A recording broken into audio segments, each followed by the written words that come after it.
সম্প্রতি নতুন সংসার করেছেন আপনার ফ্যামিলির সঙ্গে। কি সুন্দর করে চলে গেল। সঙ্গীত শিল্পী ও অভিনেতা তাহসান খান এবং তার স্ত্রী রোজা আহমেদের দাম্পত্য ভাঙনের খবরে আলোচনা সমালোচনায় মুখর বিনোদন অঙ্গন। গত বছরের শুরুতেই দম্পতির বিয়ের খবর প্রকাশ পায় এবং ভক্তরা আনন্দে ভেসে যান।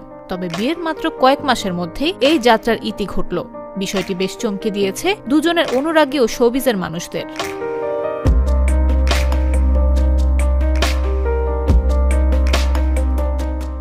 জানা গেছে গত বছরের জুলাই থেকে আলাদা থাকছেন তাহসান ও রোজা।